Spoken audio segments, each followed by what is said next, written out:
welcome back once again, ladies and gentlemen, to the StarCraft 2 World Championship Series here in Montreal, Canada. And we are getting into our next series in just a moment. It is beautiful out here. This city is great. Canada has been so nice. I hope you're all having a great day wherever you are in this great big old wide world. I'm Nathanius, your host for this weekend's festivities, joined by Zombie Grub and Fear Dragon, to my fellow NA commentators extraordinaire. Fear Dragon, how are you doing? How are you today? I'm doing quite wonderful. I mean, we already had a pretty awesome start for today. We started off with Jon Snow making Cyril bleed a little bit before getting absolutely slaughtered in the following games. But it was still a fun start. We've had some pretty good StarCraft today. And this next series I'm really looking forward to. All right, Zombie Grub, what's your highlight so far today? Definitely that last series was quite a, no, actually. It's actually watching Scarlet. Okay.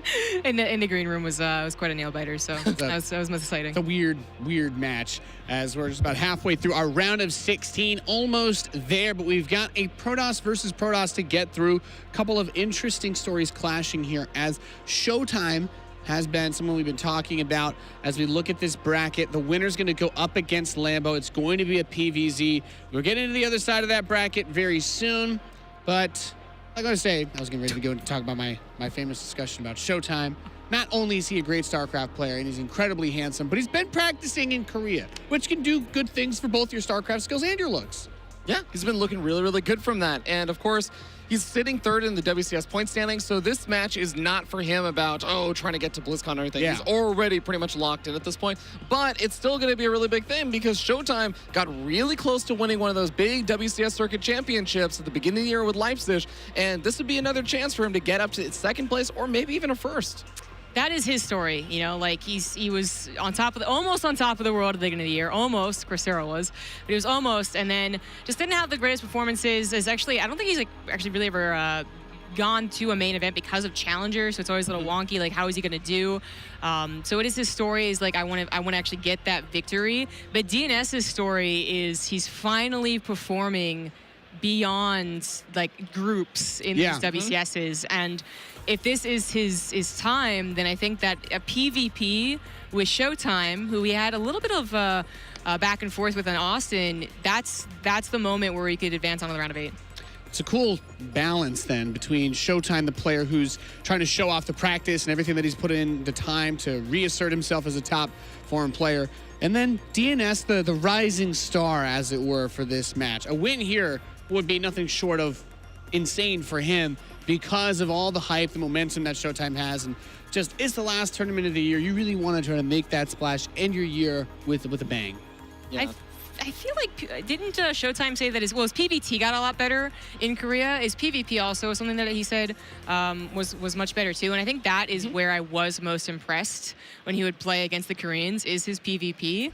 So I am really scared for DNS, but then I feel like DNS also has some pretty solid PvP. I've been most impressed by his same matchup, so this should be a really close series. Yeah, Neeb was another player that improved a lot in the PvP way, playing against the Koreans, and we got to see that when he had like his big, feels like a long time ago now, that running Keswick Cup, but it was a lot of the PvP that came out of that. ShoWTimE's not someone I think we've ever thought to be weak in that matchup, Fear Dragon. Yeah, I don't think really weak in the matchup. I know we brought this up earlier during the last segment where we were talking about GSL versus the World and his match versus Zest and everything. He looked very good. Zest maybe not looking the greatest, but ShoWTimE looks really, really strong in PvP. So I kind of still want to give a say. I think that he can still do really well here, but I actually think that DNS is performing so well right now that I want to give him a little favoritism. Okay. Yeah, I think agree?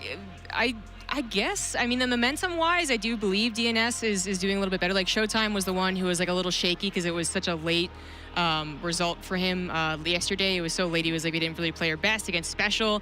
But they both had a good night's rest, hopefully, right? Hopefully. And that, I feel, is going to reset the momentum. So that if ShoWTimE is like, it's still early in the day, I got a good night rest, I was able to work out, right? Like, then he is going to be, for me, the favorite in the series. Okay, that's cool. Which one of these players do you like more against Lambo looking forward? Lambo's been pretty hot lately, and that last match, extremely dominant. So that's kind of interesting because there is the Clash Invitational that's been going on this whole time. And DNS, it's sort of weird because I look at that and I'm like, oh, DNS has really not been doing super well in that. And he actually, I think, lost to Lambo fairly recently there. So it's like, historically, right now, I feel like DnS shouldn't be doing that well or shouldn't do that well versus Lambo. But I actually think that just because he's playing a different level this particular tournament, even from the past couple of weeks, I actually think he can do it. Yeah, that's a hard one. That's a good question. I'm on the side of ShoWTimE. I guess we're gonna No, I'm actually with you on this. Okay. Like, I think he can do it, but I think that ShoWTimE I still prefer. Gotcha. Yeah, sorry. Yes. All right, we're ready to bring the players out onto the stage. We're going to get into our PvP. So many mirrors to get through, Smix. It's a lot of mirrors today. A lot of mirrors indeed, and the voice of WCS has evolved with legs and arms, and you have a body in front of you guys now. But without further ado, let's bring up onto the stage our next two players, Protoss versus Protoss. It's DnS and ShoWTimE.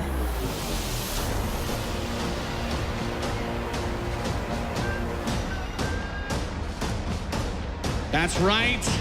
Another match to get into our PvP here, and we did hear your cries in the crowd and online. We got the lights back on the stage for you guys. The darkness, you know, there's a little bit to that. Some sort of a thematic thing maybe you get out of ZVZ. But Protoss has a lot of lasers, so you should definitely be able to see when they're around. They're the opposite of no lights. I think it's pretty lit. Unless you've got DTs, then it's not that lit. Or it's Darkness Sanctuary. Well, even their sights, actually, I've always wondered about this. Their sights also get cloaked, but they are also very, very bright beaming lasers, basically. Their sights? I want the the scythe. scythe. They're warp blades. They're warp blades. Oh, okay. Well, they have like warp blade sights too, and then they have like the piercing dagger ones. I live in a reality where they never added a scythe version of a DT, so I'm just gonna say warp blades. Tassadar skin. Exactly. Oh, sorry, Zeratul. Yeah. Yeah. The new war chest one. That's my favorite. That's my favorite DT skin. It's a good You one. only get the blades on the arms. That's good. But that's just how we start our PvP analysis over here, ladies and gentlemen. So we've got just a little bit more time before we get into this match. Is there anything map-wise that you guys have seen in terms of people that have been doing what they've been doing in the online since the season started? Does PvP have any quirks on this map pool? I mean, there is still, it's always worth bringing up, even though I still feel like it's kind of fallen off a little bit, but the cannon rushes on Lost and Found are still very much a thing. Yeah. It can happen. Fracture is a very short distance map, so sometimes you do see some kind of weird stuff with like early gateway aggression. I think I've seen that a little bit there, but I haven't noticed too much yet. Yeah, I feel like, so first of all, PvP is kind of like the last matchup that seems to really be able to evolve. But All right. Thank you guys very much. We have to get into the game. The players are already going, so we're going to head into it. It's time for DnS versus ShoWTimE. Thank you, Nathanius, and those chatty Cathies at the analyst desk. We've got the game already underway as these two players are eager to determine who will move on to the round of 8 and get deeper into this WCS Montreal. On the lower right-hand side from France, it's the Protoss player, DnS. He's had an absolutely great run so far. I really didn't see it coming, but it's awesome to see him play this well. Let's see if he can continue it in the round of 16, which has been a struggle for him. Perhaps not for this man, as he's made it to many finals over the years. Hailing from Germany, it is ShoWTimE. The Wall himself comes into this saying that in Korea, he feels like he leveled up his PvT and PvP specifically. He was saying is going to be a bit of a challenge because outside of Korea, there's a lot of those Zerg players doing very well, but we'll have to see if his PvP serves him well here against DnS, who's finally getting some decent results. Of course, we had the chance to see a little bit of that PvP of ShoWTimE just a couple weeks ago when we had GSL versus the World, and in the round of 16, ShoWTimE was able to defeat Zest, and he did it in a very convincing way, Jeff. He just simply looked like the better PvP player. Yeah. He was the one defending, he was the one always expanding first, economically ahead. He looked very solid. Now, he did play a best of 1 as well in that tournament, the side tournament where he lost against Classic. However, that was a PvP best of 1 as it planned. Phoenix against Phoenix, I mean, those losses. Anybody can lose there. Anybody can lose those. That's my excuse when I lose with Phoenix. It just happens to be me most of the time, but you know what? Anybody can. It's a coin flip that's slightly rigged, okay? Heads is heavier than tails for sure. Everyone knows that. Well, I'm just excited to see DnS here, Jeff. I really am, because DnS is a mystery to me. I feel every single time when we want to hype him up and we really want to talk him to the next level, he bombs out in the round of 16 in an ugly way. I think back of Valencia, he went up against Hero Marine and we're like, well, Hero Marine does pretty well against DnS, but I really feel DnS is playing great this event. Bam, 3-0 in 27 minutes or something. And that's not the first time that happened. Yeah. However, I don't feel this tournament we have hyped DnS that much. We've obviously complimented his great run so far. Sure. But other than that, we haven't hyped him up much. So let's see if this time is different. yeah.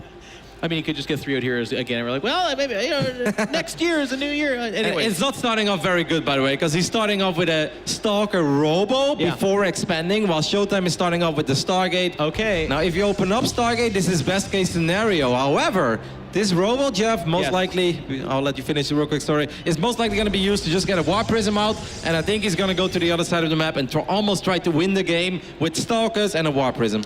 Yep, you're exactly right. And it actually can be quite strong against Stargate openings. A couple of Phoenix, of course, pose somewhat of a threat to the Warp Prism itself. And if they get that Warp Prism, it's a huge, huge win. But there should be something like 6, 7, 8 Stalkers beneath that. And the Warp Prism, if handled correctly, should almost never die. This is kind of this newish style we've seen this last month or so. It's very strong against a number of openings. And I don't disagree with you necessarily that the Stargate is bad. It just becomes the reactions of ShoWTimE have to be very, very sharp. Defending the natural and trying to guard down here, not really possible. Nope, and it's going to be hard for ShoWTimE to scout this as well, even though he does have a hallucination heading to the other side of the map. Now he's going to spot the Robo, and he should be able to spot all 3 gateways, exactly. Yeah, so at this point, ShoWTimE knows exactly what he's facing. But what do you do against it? Like, Phoenixes are very expensive. Yeah. Phoenixes are obviously good in high numbers. Wow, he just sacrifices the Nexus. Yeah, it's a very mature decision, but I think it's the right one. Cancel, shield barriers at the top. The Stargate tech is the one that goes longer and does better. It's all about this Warp Prism and the Stalkers. And getting on top of this ramp is not the easiest thing. Now, the challenge here, and the reason why this build is so strong, there's 2 gateways there. So if he wins the low ground battle, he's going to kill a lot of the infrastructure of ShoWTimE. I would love to see DnS expand immediately. At this point, I'm like, hey, DnS, you already accomplished, I think, what you were looking for. You're absolutely not behind. Now, let's not get too greedy, because shield batteries are freaking amazing in these early game Stalker battles. Stalkers don't have very high DPS. I don't mind him trying and testing the waters, but no more. This should really be it, DnS. You got to go back, man. You got to be happy with what you got so far.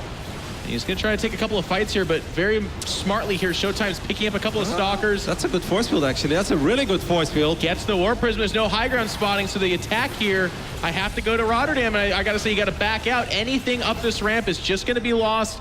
He's able to save that sentry for now, which is nice. He's still warping in units, though. Too stubborn. Especially now with the Immortal on the way as well. Like, what are you going to do? Run up a ramp through a choke point into 3 batteries and an Immortal?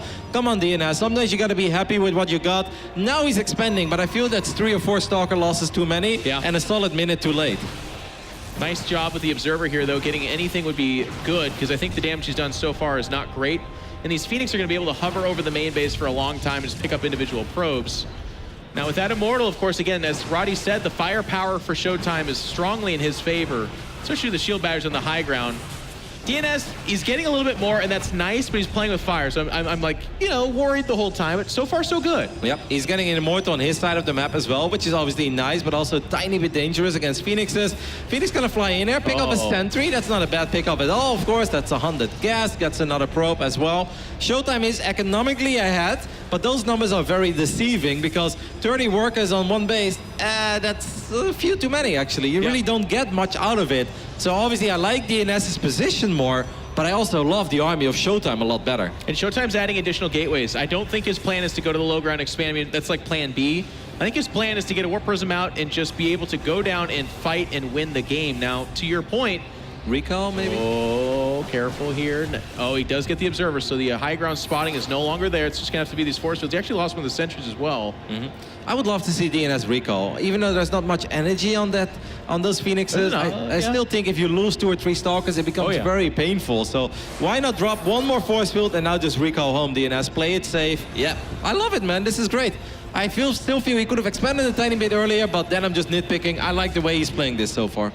Now, ShoWTimE has the option. He could actually still just drop the Nexus, and I think he is doing that. So, yeah, he front-loads a lot of gateways. He is up workers, but as Roddy pointed out, they don't do that much off the 1 base. But to that point, DnS is only on 24 on quote-unquote 2 bases, which is not nearly enough to even get saturation going on the other side. Okay, well, that was a very ambitious warp in, and obviously that adapt will not accomplish anything. Now, the army of DnS has grown a lot stronger over the last minute in this game, because he went from 0 Immortals to 2, almost 3 at this point. I think ShoWTimE still only has 2 Phoenixes, right? I think he maybe lost a Phoenix. Is that possible? Yeah, I believe so. And 2 Phoenixes really don't do that much. Yeah, sure, they're annoying. They pick off a couple of probes, but that's gonna be it. DNS still behind economically, but now I like his army, and obviously he has potential. This, however, is a very good move by ShoWTimE. Fantastic. There's no Blink, there's no Stargate, so these Immortals are going to be so powerful. The Stalkers that show up aren't that much of a threat either. It's got to be almost the full army.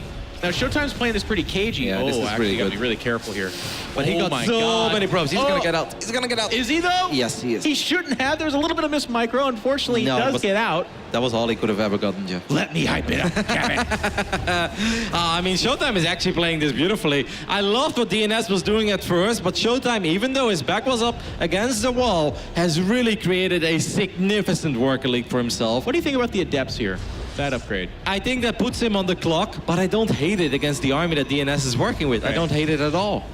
Yeah, I guess it's because like the things that would really shut down Adepts would be like Disruptors or I guess Colossus or something crazy like that. But massive armies. He's so far away from that. Exactly, and especially because DNS is very low on eco, I actually think an overwhelming amount of Adepts can work incredibly good here for ShoWTimE. And I think ShoWTimE is going to be very pleased to see that Prism. He's like, huh, you want to attack me? That's funny, because I was actually planning to attack you. But if you want to do it on my side of the map, we can obviously do that. And here he comes. Actually, ShoWTimE's not even going to let him decide whether or not which side of the map we'll be fighting on. 4 gateways about to finish. Oh, DNS is completely in the dark, man. He has no idea. Out, and that I think it's spotted too. So this engagement is going to be rough for DNS. He's going to pull back here. Lift the Immortal Immortal. way out of position. Yeah, that's exactly what he does. Phoenix is very exposed, so DNS is going to save his Immortal at first. The only thing is, though, the Adept count is not that high yet. ShoWTimE needs a massive warp in. All the gates have finished up. It almost felt that ShoWTimE moved out too early because he didn't have the Adept count yet. Well, I still think his composition's pretty darn good, though. And like DNS is only going to be warping in Stalkers and Sentries with those 3 Immortals. The army count, if you can get enough Adepts and you jump on top of this, that soft underbelly of Sentries just does nothing for you. That is true, but if DNS can force field the Immortals out, I feel there is some potential as well. I'd love to see DNS drop force fields the moment that his Shade actually finishes up. DNS is catching up in the work account. He was 16 behind at one point. Now it's only 3 or 4. So I think he's doing a good job in surviving a scary phase of the game, and he's even dropping a Robo Bay. I do like the Robo Bay. It's a little bit of a long shot right now because this fight is so savage, but... Oh, is that... Okay, I was looking like it might finish. But if he can get some Disruptors out, that'll tilt the army composition's in his favor by a lot, I think. Keep in mind, ShoWTimE, no gas is back at his natural. Nope. He's really committed to this. Yeah, he wants to fight, and now he does have that Adept count to go for it. If I'm DNS, I drop force fields here. He needs to drop force fields here. That's exactly what he does. Force field out all the Immortals. There goes the Adepts. They finish on top of this. The Immortals are fighting against them. The Immortals getting ferried over to the other side of those force fields as well. The DPS behind those force fields not very low, and the Adepts are going to win the day right now as the Immortals do fall, and GG is called. A little bit of a silly pause, but it is what it is, and ShoWTimE's going to take the fight that he wanted off the back of that gasless natural and the decisive decision to make the fight happen where he wanted to happen. A very fun first game of the series where I think both players had their moments where they shined a little bit, but I love the way that ShoWTimE was up on the ropes, but he really made all the correct plays. He got so many workers with those couple Phoenixes that he had, then that Immortal drop as well, and I think the Adept follow-up there is very smart, and I think the perhaps best move of the game there was in the very end, where the force fields were good of DNS, but ShoWTimE is like, yeah, War Prism, puts his Immortals on the other side of the force fields, and the Immortals of DNS, obviously the barriers were already activated, so they had no more protection, and then those 2 Immortals of ShoWTimE, 50 damage a shot, yes please, like you take them out very, very quickly. Yeah, the whole idea behind DNS's army is it wants to force field you back and then use the range of the Stalkers, Immortals, and Sentries to try and pick off the lesser targets, but when those Adepts jump on top of them, it kind of nullifies a big part of what that army's trying to do. And that was a really nice call by ShoWTimE. It was very decisive, like you said. It was kind of a cool thing to see in that first game, because at this level, if you waffle, if you make some weird choices, that can cost you. But each decision ShoWTimE made was the correct one. No, I'm not going to defend my natural. Yep. I'm going to go Stargate, but then also, I see you're going to lock me in. Robo immediately, by the way. Some players, like maybe myself or other worse players, would keep going with the Stargate. Maybe an Oracle or 2, maybe 5 or 6 Phoenix. And I feel like if he had done those kind of things, it makes the game go scarier because DNS has a longer natural and can maybe get a bigger army going. No, it was a very fun game, a very tactical game. game 1 to start this series off with. Now, as you guys can see in the ticket, these guys have a little bit of experience with each other. This year, they have only played against each other once. ShoWTimE was able to win that one. Last year, they played against each other 5 times. ShoWTimE won 3 out of 5, but that obviously means that DnS is holding his own and is always picking up maps here and there as well. But that was a strong showing, I'd say, of both. But ShoWTimE just maybe a little more clean in the most decisive moments of the game. Yep, just game number 1 of this best of 5, though. And you know, I agree with you exactly that ShoWTimE was a little bit more clean, but it's not like DnS fell over himself and made some terrible choices. A nice first game here. As we head into the second map, we are underway in this Protoss versus Protoss in the round of 16. One of the best Germans and one of the best French players heading into that map now. In the top left-hand side from France, it's the blue Protoss, DnS.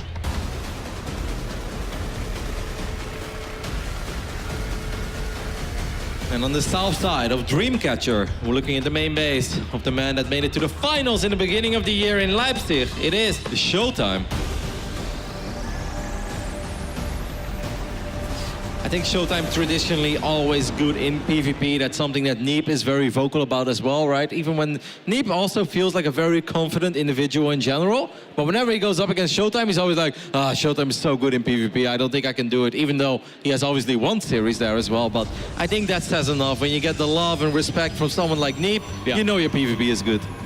Yeah, it's fun. This current crop of top-tier non-Koreans are actually all fairly humble and very honest. ShoWTimE, another player that Sue was able to interview last night, and he was kind of quick to say, hey, I don't think Special played very good, but I didn't play good in our first series. It's kind of nice and refreshing to get that kind of honest take between people as opposed to some kind of silly interview, I suppose. But both these probes are going to hit.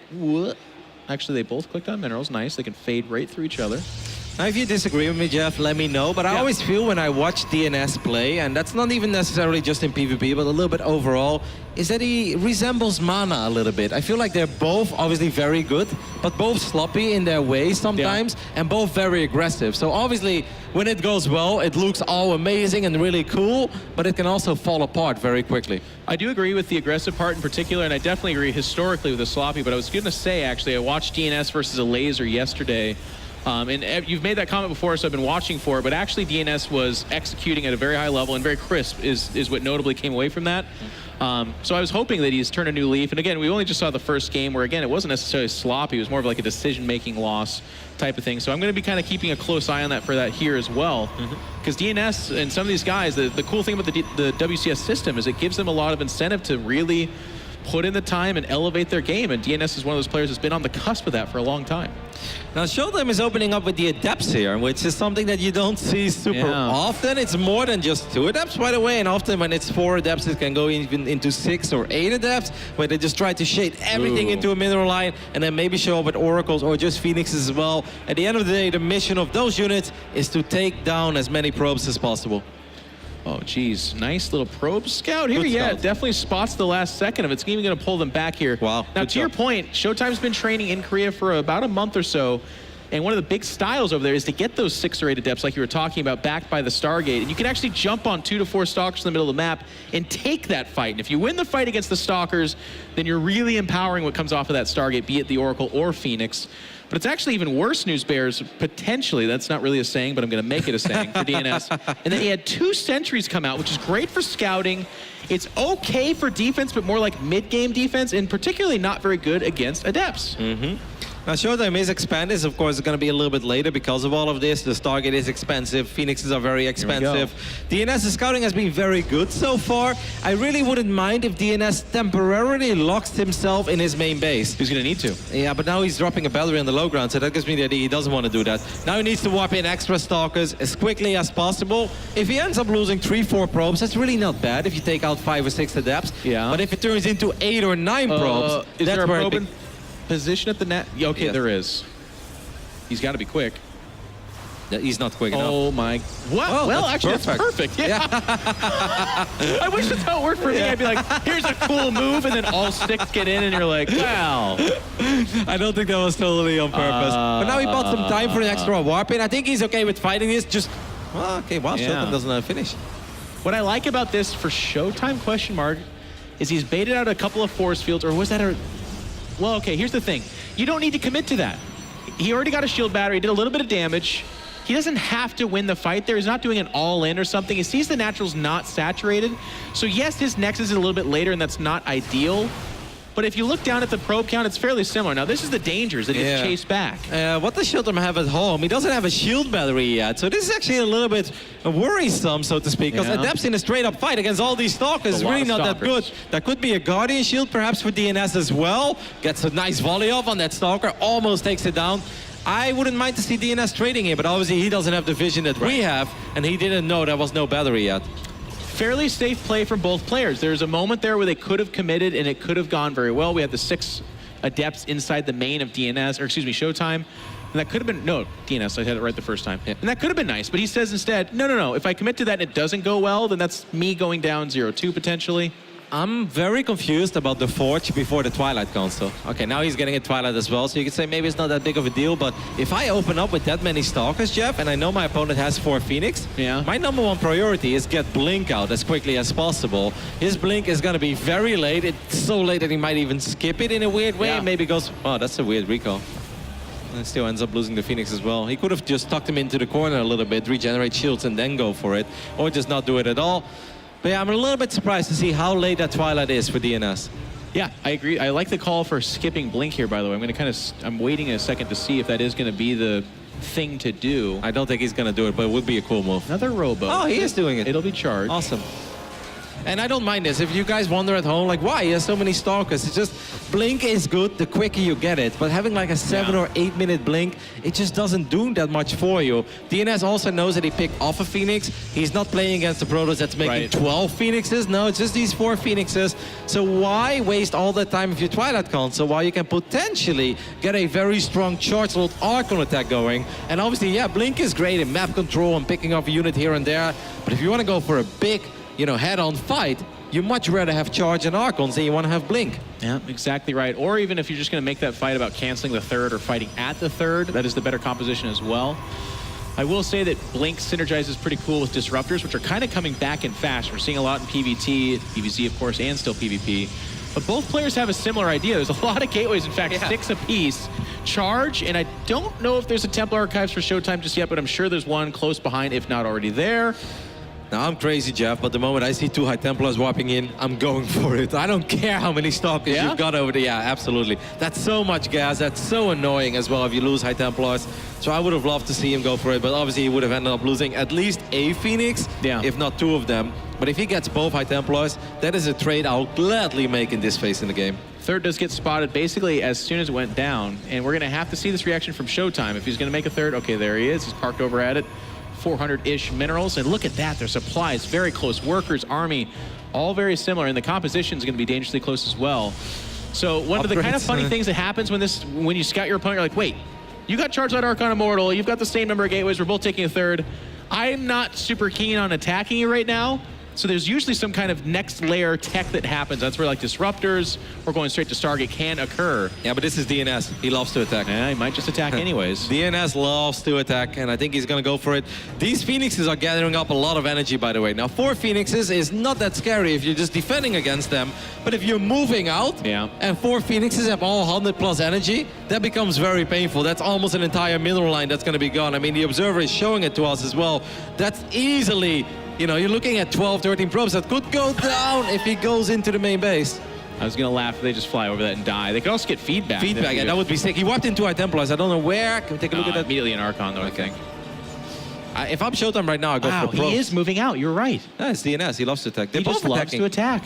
They're both attacking. Both these guys are like, let's make this exciting, okay? So the army of ShoWTimE shows up first. And DnS like, what? He's in a tough spot. He's going to recall back. If the Nexus dies, it gets canceled. Oh, my goodness. And it just gets canceled. And the warp-in now is slow. Oh, my goodness, and these units die for free. You don't get that energy back, by the way. So the army's stuck out in the middle of the map for DnS. And there you go with all the dead probes. That's going to be a lot of dead probes. He's going to end up losing 14, 15 probes in total after losing a couple of probes. ShoWTimE recalled back, by the way. Yeah, and I don't mind this at all. I mean, this is so many workers. is going down. He could have got a few more, but ShoWTimE right now is like, you know what? My position is so good. I'm going to bring the Phoenixes home. If I defend, I win the game. That's how ShoWTimE is reading this. It's coming down to this fight right here. Army composition is very similar. Here comes DnS. Maybe the Phoenixes can get the Prism. He's lost a bunch of probes. He has to win this fight in the game. Warp Prism low in health. He's not reacting very fast. It's get shot down. There's going to be no reinforcements. And DnS is kind of floundering here in the middle. It's giving more time to ShoWTimE. It's so scary to attack without a Prism, though. It's so scary. Like, now DnS knows he can't really reinforce his army easily anymore. And ShoWTimE knows that his economy is better, so every second that goes by is a good one. However, these Zealots are starting to do real damage, so this is it. ShoWTimE just needs to defend, and then will most likely win the game. He's going to jump on top of this. His own Warp Prism might bring back some of the wounded units, but the left flank has collapsed, and the top flank is gone. DnS is surrounded and now routed. Wow. G is called out as ShoWTimE takes the second game, 2-0. That was crazy, because it really felt so even across the board. It really was no real lead for ShoWTimE, but DnS, as eager as he is to always attack, had no idea that ShoWTimE was actually attacking him, was obviously surprised, went for the recall, was a tiny bit too late, and then to make things even worse, obviously the pylon near the Nexus gives you fast warp-ins until you lose the Nexus. Then your fast warp-in becomes a slow warp-in, so he ends up losing 3-4 Zealots as well. On top of that, ends up losing 10 probes in the main base against the Phoenixes, and then once again a beautiful move by ShoWTimE. He's like, you know what? I'm gonna bring the Phoenixes home. I could kill a few more probes, but what I should probably do is try to pick up the Prism, because then all I have to do is defend and I'll win the game. Man, ShoWTimE is playing good. He's playing very good. He didn't just bring back the Phoenix, by the way. He recalled his whole army instantly, which is also a really brilliant move. Could he have gone into the natural and base trade? Yes, but the game gets weird then, right? Like, there was no Dark Shrine, but let's say you lose your 1 or 2 observers and all of a sudden 6 DTs win a game you never ever should have lost. Instead, he says, no, let's go back home. I'm gonna have a at least as big army, if not bigger. Between the damage of killing the third and what the Phoenix did in the main, I'm going to be ahead, especially over time. And the cream on the cake there, which is not a saying at all, again. But, Kevin, to your point... You're making them up today, Jeff, it's and a I like beautiful it. day. We're inventing things everywhere. But the Phoenix picking off the Warp Prism, that pretty much sealed the deal. If they had any kind of discrepancy in army, it goes away when DnS is not able to reinforce nearly as fast. I'm taking notes as we cast. Yeah. Rather than speak. Well, yeah, exactly. We'll create all of them. Some people will be like, you know what, it's so beautiful it works. You know what's awesome? Once again, that ShoWTimE moved out. Like, I thought that was such a crazy move because there was really no need for him to move out. He's the one who had more map vision. He is the one who had more map control. And you know that DnS is eager to attack in general, but ShoWTimE just knowing that DnS had no vision of that army that moved to the top side of the map, and that really settled everything up in a very beautiful manner for this man, who once again, his PvP is looking mighty fine. Not bad. On the top right-hand side, this guy needing your support. It's the blue Protoss, DnS. And round of 16 seems to be a real hurdle for him to take. Now, he's not down and out yet, and he's not playing bad. It's just that this man is playing better in the left bottom side. It is our German Protoss, ShoWTimE. One of the things I really liked about ShoWTimE's decision, by the way, to move out is he doesn't go down the middle of the map. He's not looking for an army versus army fight.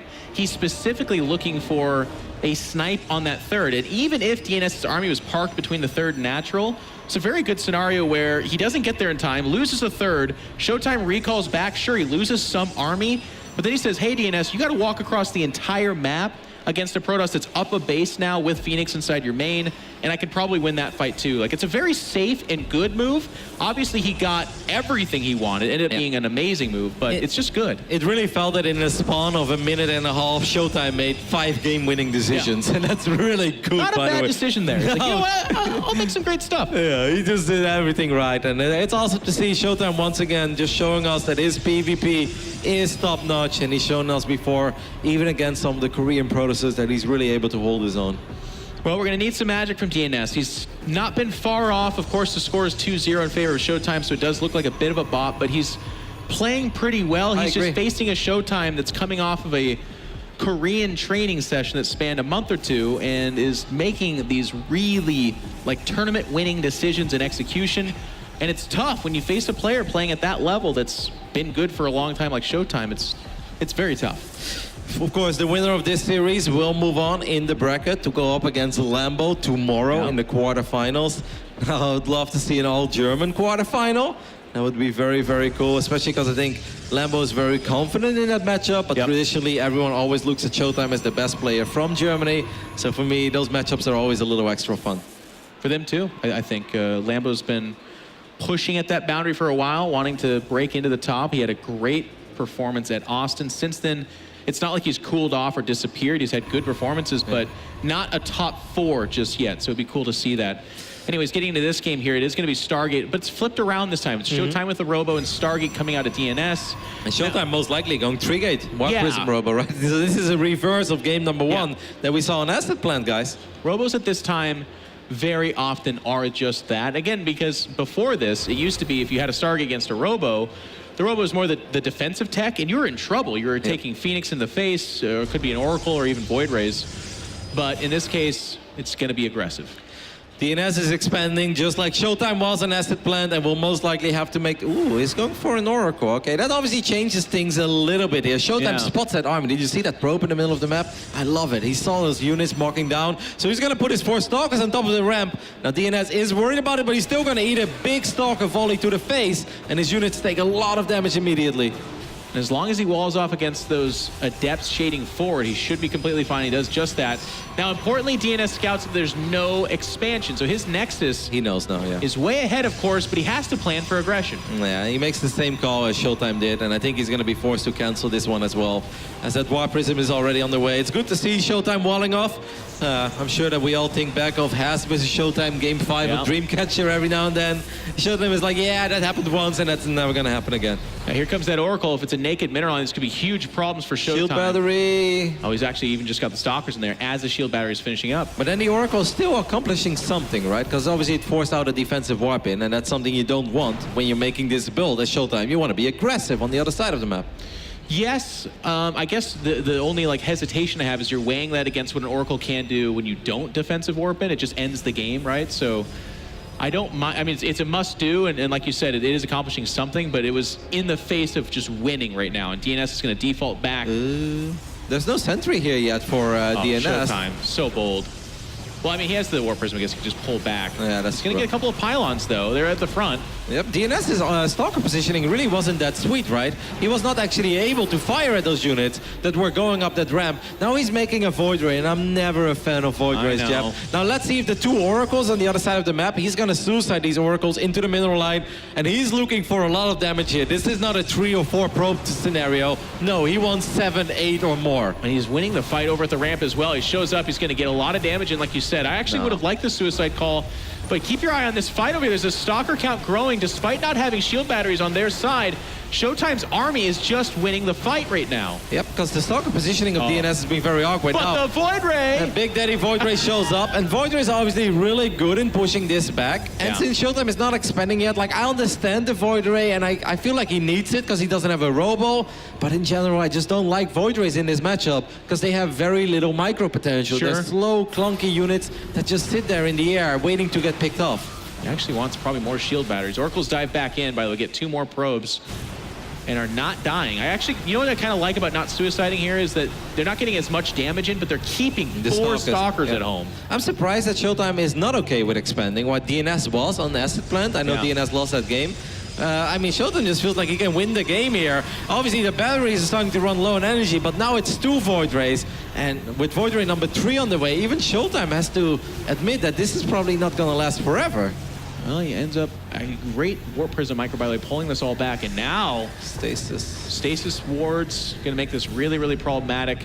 And as you said, ShoWTimE is still not expanding, by the way. He's really leaning into this attack. Good force field. Grabs another Stalker. I mean, can we take a look at the units lost? Because I really felt DnS has lost a lot more than ShoWTimE. Gee, ShoWTimE just almost not losing anything. Only lost a single Stalker so far. But it's still going to be very hard to pick off Void Rays near shield batteries, especially if they activate Prismatic Alignment, which is what they did right now. I think a little bit sloppy by DnS to activate it for all 3. I think in general, doing it for 1 Void Ray at a time is fine because they do insane damage. Yeah, I don't disagree with you. These Oracles staying alive, by the way, a pretty big deal. Both players have been mining off that single base for a while, so saturation getting a little bit scarce. They're going to show back up and get some more kills, and he is going to keep them alive. Yeah, it's good. And as time goes on, I'm actually liking that call, by the way. I did not disagree with you about the suicide, because you'll get 9 or 10 killed. Yeah. But in this case, by them staying alive in this kind of scrappy one base versus one base scenario, they just do so much for him over time. Whoa, no way. I love it. What is he gonna do, snipe the Nexus?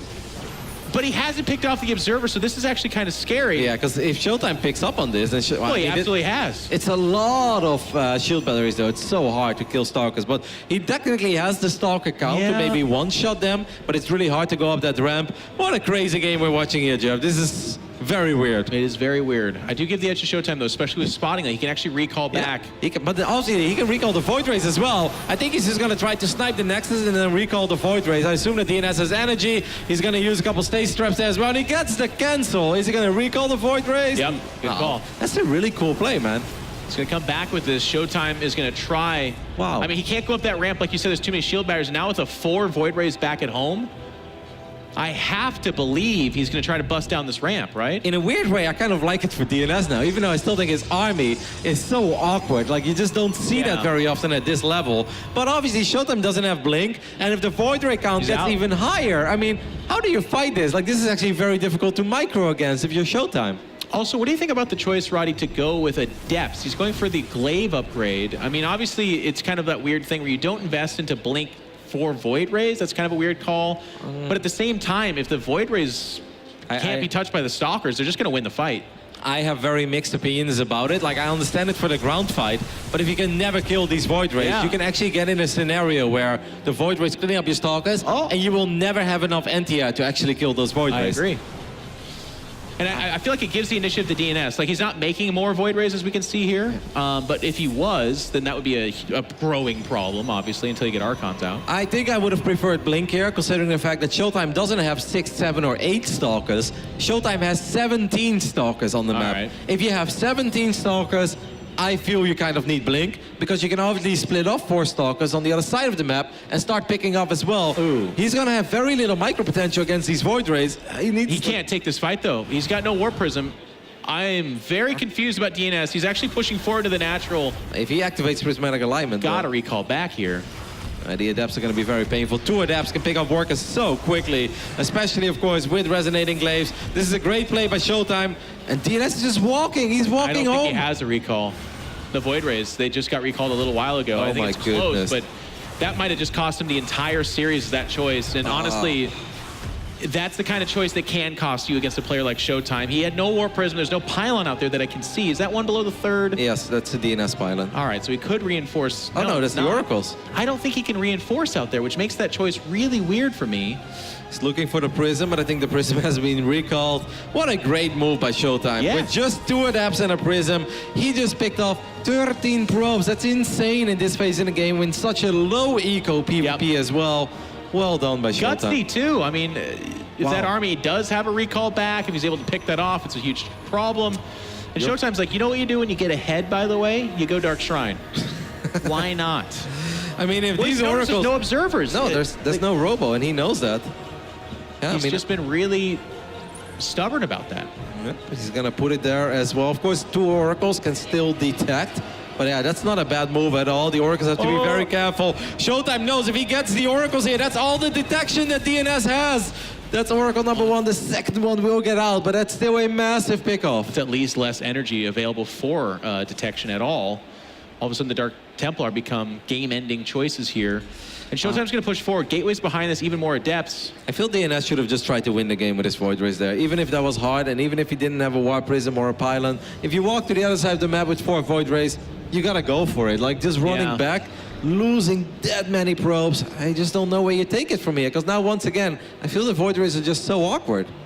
And this Observer is just like, hey, ShoWTimE, I think you're going to the round of 8, my friend. He's got no detection in here. We know he has the 1 Oracle, and it might actually not be alive. Oh my goodness, that's the only detection for DnS. It gets picked off, and now Dark Templars are getting warped in. DnS has no idea. Yes, there is a stasis trap or 2, but these DTs are going to be the icing on the cake for ShoWTimE, as he will most likely. Okay, now he knows, but yeah, not much you can do. They're inside the main base. They're going to depower these gateways. GG's called out. And DnS gets swept as ShoWTimE shows up in top form. A very clinical 3-0 for him as he's going to make his way to the round of 8. A very fun PvP series that really was not as one-sided, I think, as the score was suggesting. But ShoWTimE did look overall as the better PvP player. Really shown us some great things, made great decisions while he was under a lot of pressure. I really enjoyed it. I thought it was a beautiful 101 PvP clinic by Dr. Professor Dimauer, ShoWTimE. Absolutely. He made the brainy choices. He executed. He microed really well. Fantastic play by him, and I believe he's now joined on stage by Smix. Thank you very much, In Control, and congratulations, ShoWTimE. This is your 4th quarterfinal already this year, and last night when I talked to you, I know it was a long day. You said you were tired and feeling a little bit out of it, but today you seem refreshed. This seemed like a really clean series for you, so how was it from your perspective? To be honest, it's quite the opposite. I mean, I think I played well now, but practicing like before the match, I felt very tired and I played kind of bad. So I'm happy, I guess, kind of the adrenaline going. So I was a bit worried, but yeah, I guess it worked out. I'm definitely glad that it worked out for you in the end, because from us, it was a fantastic series to watch, at least from your side. And I know that you talked about your practice in Korea, and one of the things you said improved was PvP. So can you elaborate a little bit in more detail as to what are the improvements that you saw? I think, like when I was practicing in Europe, I always had like pretty high win rates. And then I moved to Korea for a while, and it was my worst matchup.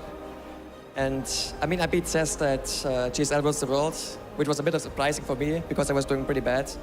But I think Koreans, they just know, they're more decisive, I guess, in PvP because it's really important. They are very aggressive, and just playing against all the aggressive styles really helps improving in PvP. Well, you showed your PvP here, and your next matchup is going to be a PvZ, as you'll be going up against fellow countryman Lambo. I spoke to Lambo earlier today, and he said that, at least before you were in Korea, he felt pretty confident against you. So from your side, how do you feel? Because I know you said that, you know, in Korea, your PvZ practice wasn't as good as your other 2 matchups. I think Lambo is probably one of the scariest CVP players. Like, I would rank him like top 3, like Laser, Lambo, Cyril. are probably like top 3 CVP in Europe. So I think what he said is true. Like before I went to Korea, he was doing pretty well against me. Like I was barely winning any games. So I'm hoping that my PPC is good enough to take him out now. All right, well, that sounds great. Thank you very much for sharing your thoughts. As always, congratulations again. I'm moving forward. Let's head back to the desk with the boys. Hey. Thank you very much, Smix. The boys and Zombie Grub. Zombie Grub, how are you feeling about this match as well? Officially the boy. I feel good about that. Thanks, Nate. This was a cool best of 5. Unfortunately, it was 3-0. That last game was quite interesting. Yeah. I can say that much. It got weird. It did get I feel like a lot of even the first game, there was a lot of that one-base stuff coming out in the early stages of the game. The second game, you had like some really weird stuff going on with the whole recall because DnS was out of position, like losing the Warp Prism. And then even the third game, it was just kind of like a weird series, but I still felt like ShoWTimE played really well overall. I like the usage of the Void Rays in the last game. It was like a cool attempt. The base snipe was nice, but... Those Adepts, though. Yeah. Oh. Killed so much. Oh. Adepts. I think it was like 13 or something like that. Yeah. Probes picked off. Yeah, a lot of Zergs and Terrans always say like, oh, Protoss just don't know how strong Adepts can be. Like, no, it happens in PvP too. In PvP, It happens. You have an entire Really wall built around not letting the Adepts in. Yeah, exactly. So, like, I and don't I'm know. like, oh, I think we Do know we the ever power of say Adepts, that? guys. The entirety of your early game is based on keeping them out. But that's a great opportunity there. ShoWTimE keeping his poise, keeping his composure. Interesting that he says he wasn't feeling that comfortable beforehand, but the adrenaline is what pushed him through. It's like a good workout for him. It's just, this is what he got. It's another day at the gym. Every time before ShoWTimE goes to play a match, you just gotta pump some iron, just get the blood flowing. He's like, I mean, you had like Jon Bad Snow with the idea. broccoli. You got ShoWTimE with the weights. yeah. We're promoting Haas healthy. is just going to be eating cheese in the next series. Oh, Yeah. God. Was it Lambo with the muffin? Yes. Yeah. No, it was a Xanster. Okay, don't eat muffins if you want to win StarCraft matches. Then, Yeah, there you okay? go. Stick to some of the healthier stuff, please. We do have our bracket updated now, as that means Lambo will be playing up against ShoWTimE in our second round of 8 match tomorrow, or later on. We have, of course, our next matchup is going to be Haas versus Time.